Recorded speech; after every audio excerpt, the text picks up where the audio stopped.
Hello everyone. Welcome all of my viewers to this brand new video. In today's tutorial, we will be dealing with a vulnerable machine, categorized as easy in terms of difficulty. To begin, you'll need to download the vulnerable image from the VulnHub website. If you're not familiar with VulnHub yet, feel free to check out this previous videos. After you've successfully downloaded the image, it's time to set up the server using VirtualBox, which is a straightforward process. Firstly, launch VirtualBox. Go to the File menu, and select Import Appliance. Import the downloaded OVA file. Browse your computer to locate the download file. Now, click Next. Review the appliance details and settings. You can keep the default settings or make adjustments based on your needs. Click Finish to begin importing. Once the import is done, Gaara Vulnerable Machine will appear in the VirtualBox Manager. Select the virtual machine and click Settings, and change the network adapter to host-only adapter.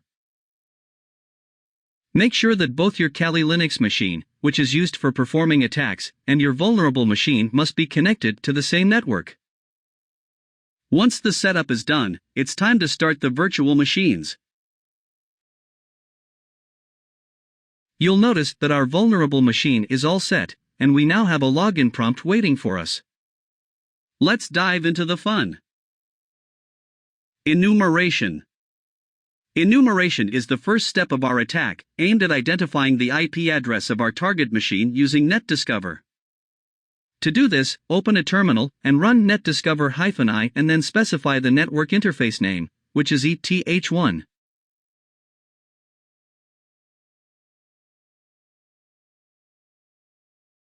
From the scan result, we have obtained our target IP address, which is 192.168.95.112. Next, we perform a network scan to detect what ports are open.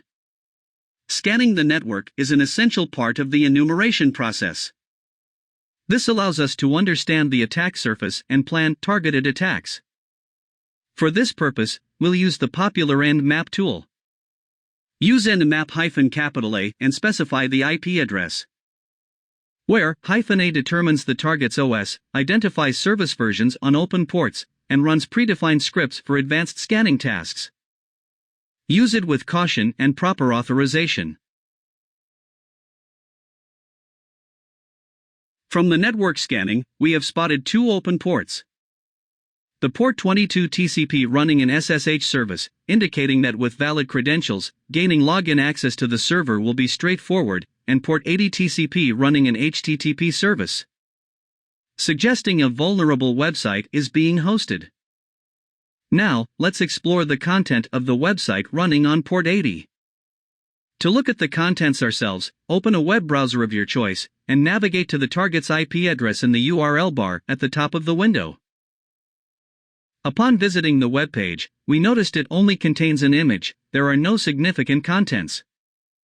To further enumerate the target URL, we need to perform directory busting to discover hidden or hard-to-access directories and pages. We'll use Gobuster as our tool of choice, using the command Gobuster dir-u, specify the target URL, -w, and specify the word list path. Where dir is used to specify the mode of enumeration, -u is used to specify the target URL, and -w is used to specify the path of the word list. As a result of the directory busting, results in finding two web pages. One of them returned a 403 status code, meaning we can't access it. So, we proceed to visit the second one.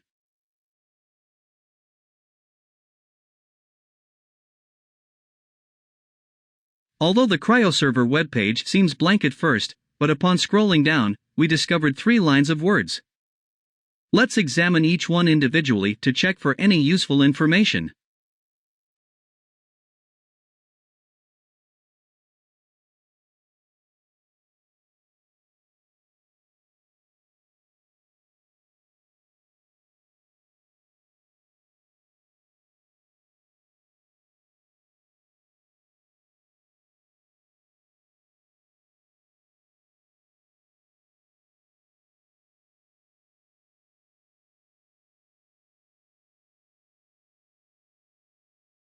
Upon analyzing each words, we discover a string of words on Gaara webpage. We come across a string of words that appear to be encoded.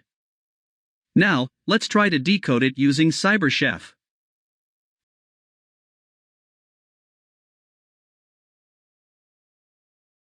If you don't know, what is it, then watch this video now.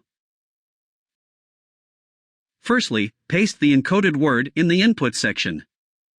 Now, on operation section, type from base, and then drag each of them to get the result.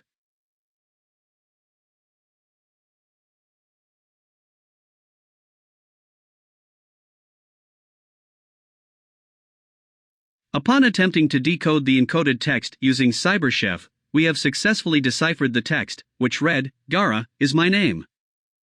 The word Gaara appears to be a username. Since we have the SSH service running on port 22 and now have a valid username, our next step is to perform a brute force attack to find the password.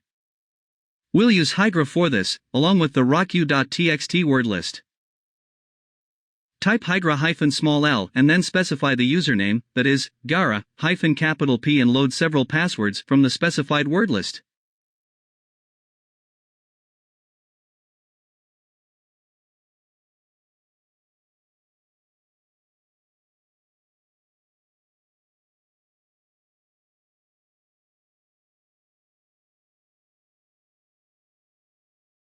Upon successful brute forcing, we obtain the password associated with the Gaara username.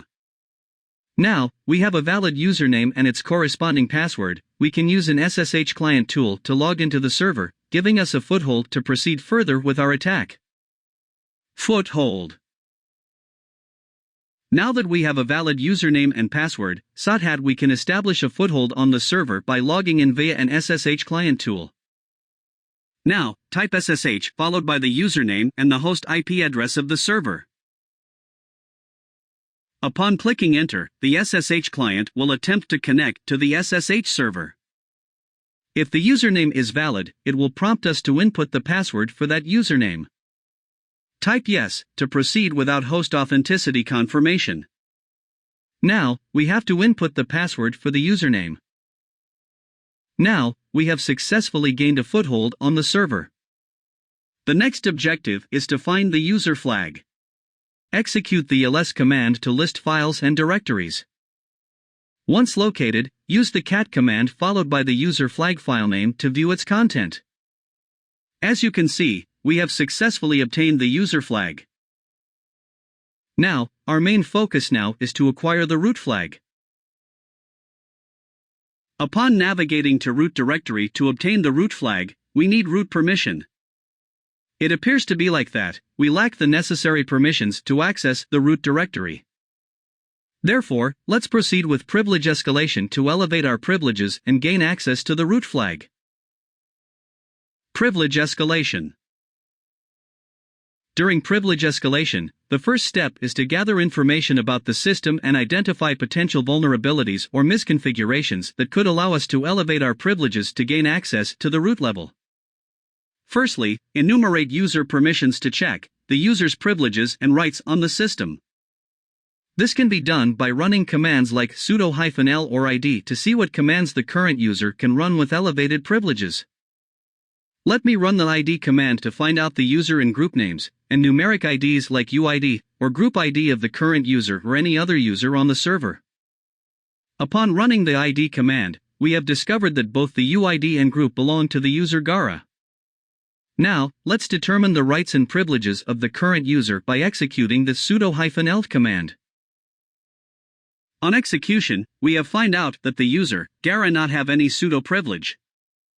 Now, our only option is to search for a way to escalate privileges, and we might find a hint to guide us.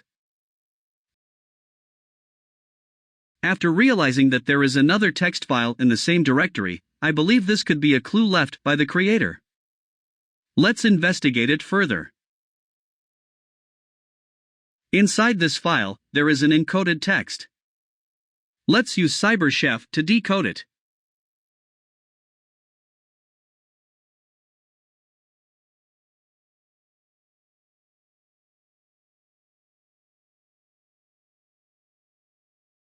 After decoding, we obtain a directory path, which appears to be a hint for privilege escalation. Next, let's navigate to this directory. Here, we'll have to list all files, including hidden ones, using the command ls-alt command. Among the results, we find another text file named .supersecret.txt file. Let's open it using the cat command. Inside this, we see an encoded text that appears to be written in brainfuck language. If you've seen this video, then you'll recognize the format of an encoded text in brainfuck. To decode it, we need to visit the official site by searching on Google.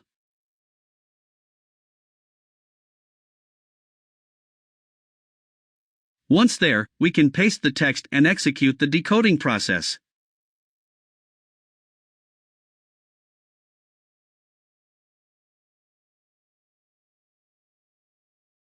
The resulting decoded text reveals the message, "It is not easy to find something.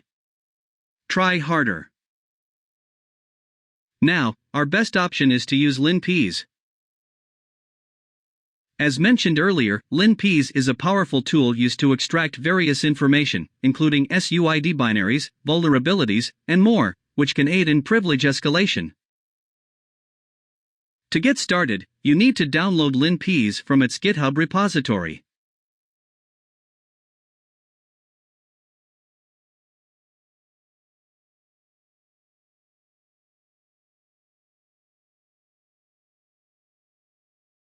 Once you have linps, initiate a Python 3 HTTP server. Then, switch back to the target server and use the wget command to download linps from the IP address of the machine running the Python 3 HTTP server. If you are unsure about the IP address of your host-only adapter, you can use the ifconfig command to find it.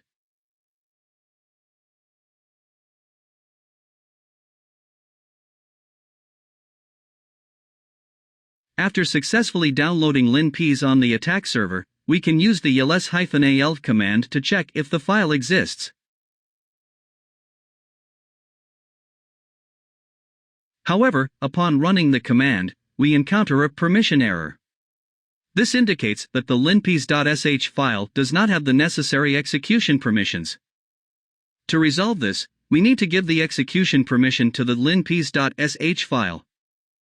We can achieve this by using the chmod +x linps.sh command. Once the execution permission is granted, we can run the linps.sh file again. This time, it should execute without any issues. After running linps.sh, the tool will generate its output, providing comprehensive information including SUID binaries, vulnerabilities, and other relevant data, to aid in the privilege escalation process.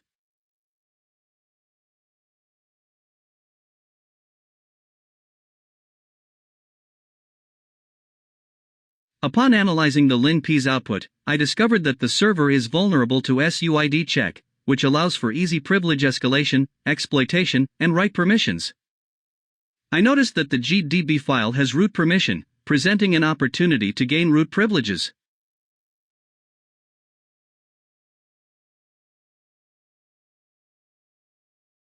After conducting some research on Google, I found a GitHub page containing a SUID binary backdoor code.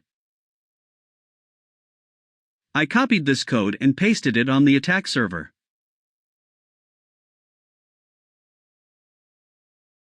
Apologies for the oversight with the // in the GDB file, but after trying again, we successfully gained root privileges.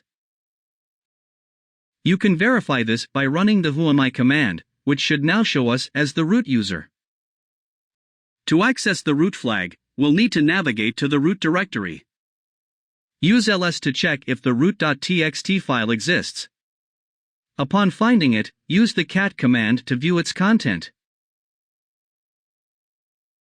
Congratulations!